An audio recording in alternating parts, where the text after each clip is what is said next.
중세에서 근대로 넘어오는 시기에 이 북유럽에서는 예수님께서 육신으로 또 우리에게 함께 오셔서 사람이 되셨다는 이 사실을 일반 백성들에게 쉽게 전하기 위해서 동화와 같은 한 이야기를 전해주었다고 합니다. 매우 단순합니다. 덴마크에 한 왕자가 있었습니다. 이 왕자는 자신의 아내가 될 여인을 찾고 있었는데 왕족 중에는 그리 자기 마음에 드는 그런 사람이 없었습니다. 하루는 이 왕자가 왕궁을 나와서 백성들이 살고 있는 한 마을을 지나게 되었습니다. 그런데 그 마을에 들판에서 일하고 있는 한 여인을 보게 되었고 그만 첫눈에 반하게 되었습니다.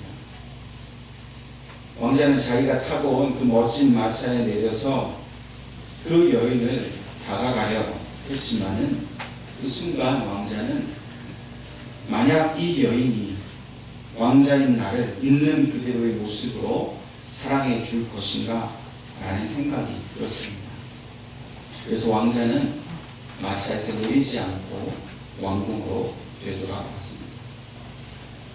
그리고 그 이튿날 왕자는 화려한 그 왕자의 옷을 입지 않고 일반 백성과 같이 평범한 옷을 입고 어제 그 여인이 일하던 밭으로 찾아갔습니다. 그리고 그 밭의 주인에게 이곳에서 일할 수 있겠느냐라고 허락을 구하고 주인의 허락을 받은 이 왕자는 그 여인과 함께 밭에서 일을 하게 되었습니다. 여러 날 동안 이 여인과 함께 일을 하고 같이 밥을 먹고 또 그 시간을 보내면서 이 여인과 마음을 나누게 되었습니다. 그리고 마침내 왕자는 이 함께 일하던 이 여인과 함께 왕자가 아니라 평범한 일꾼으로서 이 여인과 결국 사랑의 마음을 나누게 되었다는 그런 이야기입니다. 이 이야기는 우리에게는 한편의 소설이나 드라마처럼 그렇게 재미있게 들릴 수 있을지도 모릅니다. 그러나 이 이야기를 들었던 그 시대의 사람들에게 있어서는 이 이야기는 너무나 감동적인 이야기였습니다. 왜냐하면 이 평범한 일반 백성들은 감히 왕자의 얼굴을 쳐다볼 수도 없었습니다. 왕자가 자기의 그 왕의 옷을 벗고 일반 백성과 같이 된다는 것은 도무지 있을 수가 없는 일이었습니다. 그런데 하나님의 아들 예수님이 그렇게 왕자의 옷을 벗고 일반 백성과 똑같이 찾아와서 그렇게 사랑을 나누었다 하는 이 이야기를 듣고 그 당시 사람들은 주님의 오심을 그렇게 감격해하고 기뻐했다는 것입니다. 오늘 이 이야기가 저와 여러분에게도 감격적이고 기쁜 얘기로 받아들여져야 할 것입니다. 연약한 인간에 불과한 우리에게 하나님이 우리를 사랑하셔서 그 아들을 우리에게 신랑으로 보내주셨다는 이 사실로 인해서 우리는 기뻐해야 할 것입니다. 만약 예수님이 왕의 모습으로 하나님의 모습으로 우리에게 찾아오셨다면 우리는 아무리 하나님 우리를 사랑한다 하더라도 그 사랑을 받아들일 수가 없었을 것입니다. 왜냐하면 너무나 높으신 하나님이기 때문에 우리가 하나님의 그 사랑을 알 수 있게 된 것은 하나님이 그 아들을 우리와 똑같은 인간의 모습으로 우리에게 보내주셨기 때문에 우리는 주님의 사랑을 알게 되는 것입니다. 우리는 누구나 사랑받기를 좋아합니다. 뿐만 아니라 나의 있는 모습 그대로 어떤 나의 그 연약함, 나의 약점, 나의 부족함 이것들 개의치 않고 내가 가진 모습 그대로를 사랑해주는 그 사람을 만나면 우리는 행복해 합니다. 우리의 가정이 그렇습니다. 우리의 가정이 서로 사랑으로 하나 될 수 있는 것은 우리가 잘나서가 아닙니다. 때로 가족 간에 나의 부끄러운 모습을 보일 때도 있습니다. 남에게 보이지 못하는 그런 약점까지도 가족들은 서로 다 압니다. 그런데도 이해하고 용납하고 사랑합니다. 그래서 가족의 사랑이 귀하고 아름다운 것입니다. 그런데 하나님께서는 이 가족의 사랑보다도 더 귀한 주님의 사랑을 우리에게 보여주셨습니다. 가족의 사랑이 이 세상에서 가장 위대한 것 같지만은 그러나 더 위대하고 더 크신 하나님의 사랑을 예수님을 통해서 우리에게 보여주셨습니다. 그리고 그 사랑을 우리에게 확증해 주셨습니다. 오늘 하나님께서 우리에게 주신 이 본문의 말씀은 예수 그리스도께서 말씀으로서 이 땅 위에 인간의 육신을 입고 오셨음을 우리에게 증거해 주고 있습니다. 요한복음 1장 1절 말씀에 태초에 말씀이 계십니다. 이 말씀이 하나님과 함께 계셨으니 이 말씀은 곧 하나님이시니라 기록하고 있습니다. 태초의 말씀으로 하나님은 세상을 창조하셨고, 근데 그때에 홀로 계신 것이 아니라 예수님과 함께 가셨다는 겁니다. 그리고 그 예수님이 오늘 우리와 함께 하신다는 겁니다. 이것은 예수님은 참 하나님이시면서 동시에 참 인간이 되셨다는 것을 우리에게 증거해 주고 있습니다. 예수님께서 육신이 되셨다는 것은 오늘 우리처럼 뼈와 살을 가지셨다는 것을 의미합니다. 또한 동시에 우리가 느끼는 모든 감정, 생각, 우리의 행동, 인간이 가지고 있는 그 모든 것을 주님도 똑같이 느끼시며 가지고 있었다는 것을 의미합니다. 뿐만 아니라 이 육신의 인간이 가지고 있는 비천한 상태, 다시 말해서 죄의 몸을 그대로 가지셨다는 것을 의미합니다. 사실 하나님의 아들로서 말씀 그 자체이신 존귀하시고 거룩하신 하나님의 아들이 오늘 저주받은 이 인간의 육신을 입으셨다는 사실은 오늘 우리가 감당하기 어려울 만큼 놀라운 사실입니다. 하나님은 하나님으로서 우리와 분명히 다른 존재이셔야 합니다. 그런데 하나님 그 아들을 우리와 똑같은 그런 모습을 갖도록 그렇게 우리를 보내주셨다는 겁니다. 왜 그렇게 하셨습니까? 영국의 조지 덩컨 목사는 이렇게 말씀하고 있습니다. 예수님이 육신을 입으신 것은 하나님이 자신을 계시하신 것입니다. 인간은 스스로 하나님을 알 수 없고 스스로 보여주신 하나님께 대한 지식을 우리의 감각을 통해 받아들이고 그것을 해석함으로 온전한 하나님을 알미 된다. 요한복음 14장 21절 말씀에 나도 그를 사랑하여 그에게 나를 나타내리라 하신 것 같이 하나님은 우리에게 항상 당신의 사랑을 보이려고 하십니다. 그래서 인간이 그 사랑을 받아들일 수 있는 방법을 택하셨다. 그 방법이 바로 예수님의 성육신 사건입니다. 다시 말해서 우리가 하나님을 알 수 있는 길은 우리의 노력으로는 도저히 찾을 수 없다는 겁니다. 사람의 방법, 사람의 열심, 우리가 탐구하고 묵상하고 연구하고 공부해서 하나님을 알게 된 것이 결코 아니라는 것입니다. 우리는 스스로 하나님을 찾을 수 있는 능력이 조금도 없습니다. 왜냐하면 우리는 죄인이기 때문입니다. 우리는 죄의 어둠 속에 살아가는 존재이기 때문에 아무리 노력해도 하나님을 발견할 수 없습니다. 그래서 하나님께서 우리에게 먼저 찾아오신 겁니다. 하나님께서 먼저 그 어둠 속에서 빛을 비추어 주심으로 먼저 자신을 우리에게 드러내 주셨다는 겁니다. 그 빛으로 오신 분이 바로 예수 그리스도입니다. 예수 그리스도를 보는 자는 하나님을 보게 되었다는 겁니다. 예수 그리스도를 바라봄으로써 하나님의 사랑을 알게 되었다는 것을 우리에게 말씀하고 있습니다. 우리가 신앙생활을 하고 예수를 믿는다는 것은 바로 인간이 되신 하나님, 말씀으로서 이 땅에 오셔서 우리와 똑같은 육신을 가지신 그 예수님을 받아들인다는 것이 바로 우리가 믿는 믿음의 기초입니다. 만약 예수님을 여전히 하나님과 같은 영적인 존재로만 여기고 혹은 예수님이 그저 우리에게 있는 그런 지식의 대상으로만 받아들여진다고 합니다. 우리는 온전한 믿음을 가졌다고 말할 수 없습니다. 예수님은 우리를 초월하신 하나님이시면서 동시에 우리와 똑같이 육신을 가지신 인간입니다. 우리를 사랑하시기 때문에 우리에게 그 사랑을 알리시려고 우리가 이해할 수 있는 그 방법으로 우리에게 찾아오셨습니다.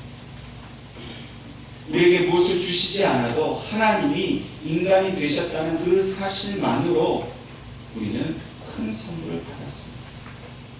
큰 은혜를 받게 된 것입니다. 많은 사람들이 하나님을 알기 원하고 예수님을 믿기를 원합니다.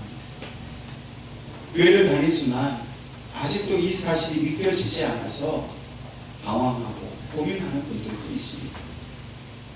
믿음에 이르는 길은 무엇입니까?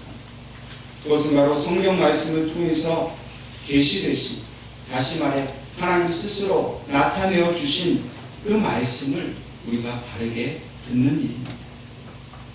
말씀 속에 하나님께서 하신 그 음성을 반복해서 듣고 또 읽고 묵상하는 것입니다. 말씀 속에 예수님께서 어떻게 오셨는지를 우리가 읽고 이해하고 그래서 그분을 통해서 믿음을 얻게 해달라고 기도하는 것, 그것이 바로 참된 믿음의 길입니다. 물론 우리는 말씀을 읽다가 때로는 거부하는 마음도 듭니다. 의심하는 마음도 듭니다. 그러나 그 의심이 드는 내 마음을 의심해야 합니다. 하나님은 진리이시고 예수님이 육체로 이 땅에 오셨다는 사실은 변함이 없습니다. 그런데 그것을 의심하고 믿지 않으려고 하는 내 마음에 어떤 문제가 있지 않은지 생각해 보아야 한다는 겁니다. 묵상하고 구하면 하나님이 도와주셔서 그 믿음 없음, 그 의심하는 마음을 하나님이 제거해 주십니다. 그리고 육신으로 오셔서 나와 똑같은 모습으로 나를 사랑하기 위해 이 땅에 오신 예수님을 온전히 나의 삶의 주인으로 인정할 수 있게 된다는 것입니다. 하나님께서는 영원한 말씀이신 예수님께서 육신이 되심으로 이 땅에 있는 모든 인간과 이 땅에 속한 모든 것들을 존귀하게 여기시며 사랑해 주신다는 사실을 우리가 알기를 간절히 원하십니다. 무엇보다 중요한 사실은 오늘 본문에 말씀하신 것처럼 그 육신을 입은 예수님께서 우리와 함께 거하신다는 사실입니다. 본문 말씀에 거하시네라는 말은 그 원어적 의미로 장막에 함께 살고 있다라는 뜻입니다. 다시 말해서 말씀이 육신이 되어 우리와 가운데 거하신다는 것은 하나님의 아들이 우리의 집에 찾아오셨다는 겁니다. 우리와 함께 식구 되시고 내 삶 속에서 나와 함께 사시는 분이 되었다는 것입니다. 만약 우리 집에 반가운 손님이 뜻하지 않은 좋은 선물을 가지고 찾아온다면 우리는 어떻게 하겠습니까? 우리는 기쁨으로 그 손님을 집안으로 영접할 것입니다. 그리고 그분이 오심을 기뻐하고 그분과 함께 즐거운 대화를 나눌 것입니다. 물론 그분이 저녁 식사 전에 집으로 돌아간다면 더 반갑겠지. 할아버지 할머니들이 흔히 얘기합니다. 손자들이 집에 오면 반갑고 또 집에 가면 더 반갑다고 얘기합니다. 우리가 예수님께서 내 집에 오신 그 손님으로서 한 번 방문하시고 또 돌아가시는 분, 그 이상의 의미도 이하의 의미도 아니라고 한다면 우리는 예수님이 우리에게 오신 이 성탄의 의미를 참되게 이해하지 못할 것입니다. 예수님은 한 번 오신 반가운 손님이 아닙니다. 예수님이 우리 그 삶 가운데 오셨기 때문에 우리는 그분이 다시는 우리 집을 떠나지 않도록 우리는 그분을 붙들어야 합니다. 그리고 그분이 나의 집에 영원히 거하시도록 우리 안에 안방을 내어 드려야 합니다. 그리고 우리 민족의 전통은 귀한 손님이 오시고 부모님이 오시거나 하면 안방을 내어 드리는 전통이 있습니다. 그분이 주무시고 또 우리 집에 기도하시고 하기에 부족함이 없도록 내 삶의 중심, 내 모든 것을 내어주는 것, 그게 바로 안방을 내어드리는 겁니다. 오늘 우리의 모습은 어떻습니까? 오늘 우리에게 있어서 예수님은 어떤 분입니까? 그저 한번 왔다가 선물이나 놓고 가는 그런 분입니까? 안 오셔도 되니까 그냥 선물은 택배로 보내주시거나 그냥 경비실에 맡겨놓고 가면 더 좋을 그런 분입니까? 사람들은 예수님을 그저 손에 들고 온 선물이나 전해주시는 분으로 생각합니다. 성탄절에 산타클로스가 주는 선물을 기다리는 그런 아이들이죠. 예수님 자신이 우리 집에 오신 것을 기뻐하기보다 그분이 주시는 선물만 바라는 것이 오늘 우리의 모습은 아닙니다. 우리는 예수님을 우리의 안방에 모셔야 평생토록 나의 가족이 되어주셔서 아침과 저녁으로 함께 식사를 하고 함께 대화를 나누고 주님이 내 집에서 나에게 주시는 모든 그 위로와 은혜를 우리는 받기를 사모해야 합니다. 예수님이 우리에게 오신 것은 우리에게 저녁 식사를 차리는 그런 부담을 주려고 오신 분이 결코 아닙니다. 예수님은 오늘 내 삶의 중심에 오셔서 하나님께 속한 은혜와 평강을 주려고 우리에게 오셨습니다. 여러분, 이 은혜와 평강은 결코 세상에서는 찾을 수도 없고 얻을 수도 없는 겁니다. 하나님만이 주실 수 있는 은혜, 하나님만이 주실 수 있는 참된 평강을 주시려고 예수님이 내 삶 속에 오셨습니다. 그러면 우리는 어떻게 해야 하냐? 그분이 떠나지 않고 내 집에 온전히 모셔야 합니다. 그분과 함께 살기를 간절히 소망해야 합니다. 2000년 전에 예수님은 이미 이 땅에 오셨습니다. 그리고 지금 이 순간에도 저와 여러분들의 삶 속에 함께 살고 계십니다. 그런데 우리가 그것을 미처 깨닫지 못하고 알지 못해서 마치 손님 대하듯이 오셨을 때는 잘하는 빨리 가기를 바라는 그런 마음만을 갖고 있다. 우리는 주님의 오심을 진정으로 기뻐하고 즐거워할 수 없는 것입니다. 우리가 성탄절을 기대하고 준비하는 이유가 무엇입니까? 이 땅에 오셔서 나와 함께 영원히 거하시고 저 하나님 나라에 이르기까지 나를 인도해 주실 분으로 이렇게 나와 함께 살고 계시다는 사실을 기뻐하고 즐거워하기 때문입니다. 우리 공동체에, 우리 교회 가운데 우리 주님께서 지금 우리와 함께 하시다는 사실을 우리가 감사하기 때문에 또 한 번의 성탄절을 우리는 기쁨으로 즐거워하고 축하하는 것입니다. 부모가 없는 아이들의 외로움과 아픔을 우리는 잘 알 수 있습니다. 가족이 없이 홀로 지내는 사람들의 아픔을 우리는 잘 알 수 있습니다. 때로 우리도 이러한 외로움과 아픔 속에 살아갈 때가 있습니다. 그러나 이러한 우리의 상한 마음과 아픔을 치유하시고 그 외로움을 달래주시기 위해서 예수님이 우리의 삶 가운데 오셨다는 사실을 우리는 기뻐해야 합니다. 예수님은 어둠과 같은 이 세상에 빛으로 오셨습니다. 이 세상에 수많은 빛들이 있지만은 그 모든 빛들 중에서 가장 밝고 가장 따뜻한 빛이십니다. 가장 귀한 사랑의 빛으로 이 땅에 오셨습니다. 이 빛을 대신할 것은 이 땅에 아무것도 없어요. 그 빛이신 주님이 우리와 함께 살겠다고 우리 집에 오셨는데 우리가 그 주님을 영접지 아니하고 그 주님과 함께 살기를 애쓰지 않는 우리는 참으로 불쌍한 사람들입니다. 오늘 성경의 본문에 저자인 요한은 다시 한번 예수님에 대해서 이렇게 고백하고 있습니다.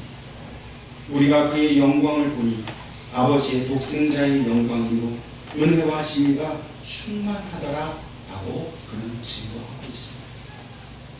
요한은 예수님이 빛이신 것으로 보았습니다. 그 영광의 그 능력을 바라보았습니다. 예수님 당시에 예수님의 육체의 모습을 본 자들이 얼마나 많았습니까? 그러나 대부분의 사람들은 예수님의 그 비천한 육신의 모습만 보았습니다. 이사야 선지자의 고백과 같이 본 모양도 없고 흠모할 만한 아름다운 것이 없는 그 초라한 예수님의 겉모습만 보았습니다. 그러나 요한은 오늘 예수님의 그 뒤에 숨겨져 있는 영광의 모습을 보았습니다. 이 영광이란 말은 광채를 의미합니다. 빛을 의미합니다. 이것은 하나님 아버지로부터 나오는 그런 빛의 근원이 바로 예수님께 있다는 말입니다. 그 무엇으로도 덮을 수 없고 감출 수 없는 그 빛의 본질이 바로 예수님이라는 것입니다. 이 빛은 또한 하나님 아버지의 독생자의 빛이라고 합니다. 독생자의 빛이라는 것은 이 빛만이 유일하다는 겁니다. 세상 사람들은 자신만의 구원의 그 빛을 찾아서 세상에서 방황합니다. 그러나 예수 그리스도 외에 그 어떤 빛도 구원을 이루게 할 수 없습니다. 하나님께 인도하는 구원의 길, 영생의 길로 인도하는 빛은 오직 예수 그리스도 한 분밖에 계시지 않습니다. 이 땅에 수많은 위대한 인물들이 빛을 드러낸다고 말합니다. 자신의 업적을 통해서, 능력을 통해서 그렇게 빛나는 그런 일을 보인다고 합니다. 그러나 이 땅에 그 누구도 독생자이신 예수 그리스도의 빛을 대신할 수는 없습니다. 인간의 능력이 아무리 뛰어나고 그 업적이 아무리 빛난다 할지라도 그리스도의 빛 앞에서는 아무것도 아닌 것입니다. 그러므로 한 사람에게, 한 개인에게 영광을 돌리는 것은 불가능한 일입니다. 영광은 오직 하나님께만 돌리는 것입니다. 가장 귀천한 육신을 입으셨는데 가장 빛난 영광을 가지신 예수님이 오늘 우리와 함께 우리 집에 나의 삶 속에 함께 살고 계시다는 사실이 오늘 우리에게 있어서 가장 귀한 은혜가 되어야 될 줄로 믿습니다.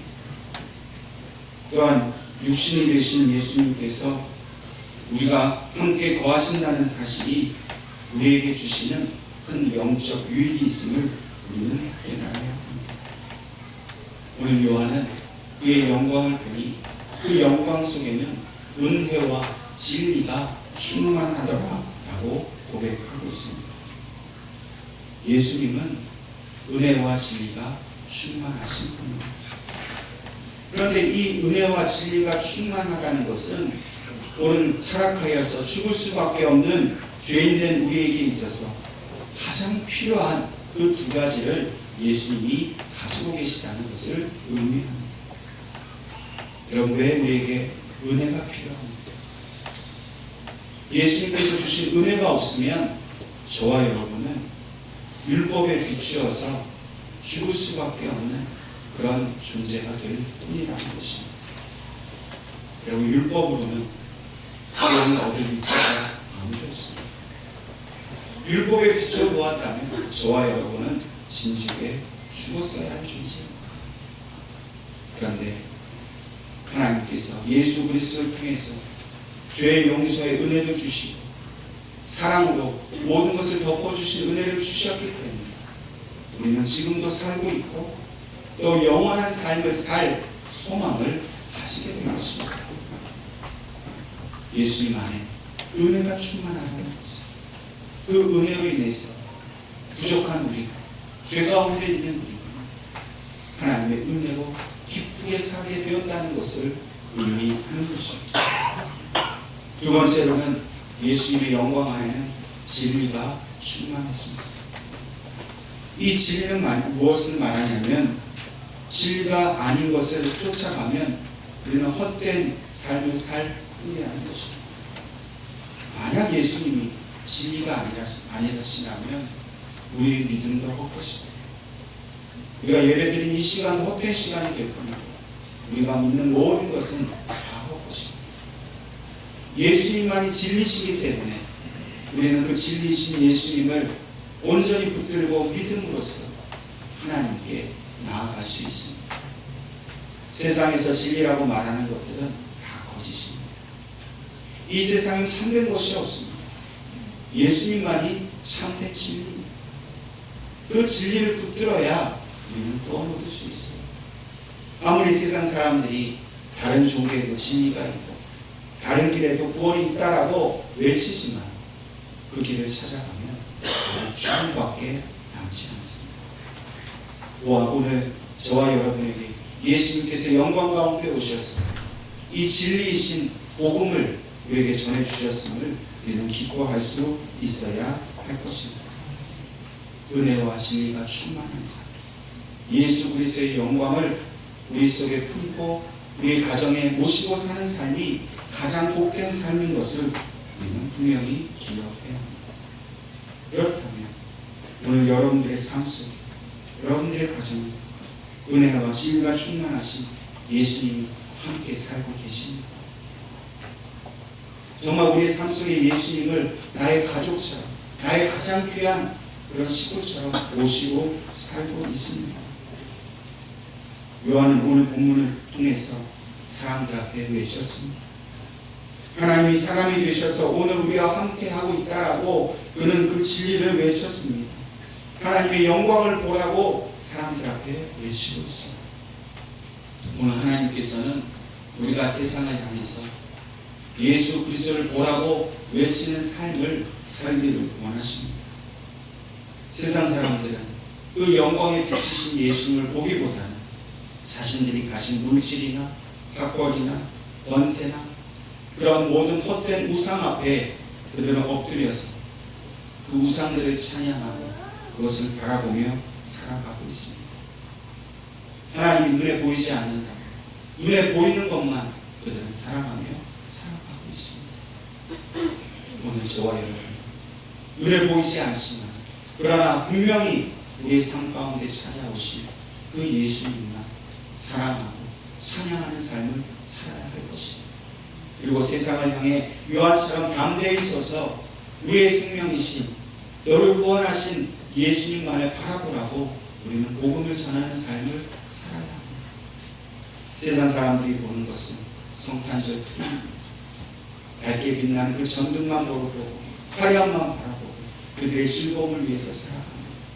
그러나 저와 여러분은 오직 눈에 보이지 않지만 참 생명의 빛이요 영생의 빛이신 예수님을 믿음으로 바라보면서 그분은 우리의 안방에 오시고 영원토록 주님의 오시는 그날까지 주님과 함께 동거하는 삶을 살게 되기를 주님의 이름으로 축원합니다.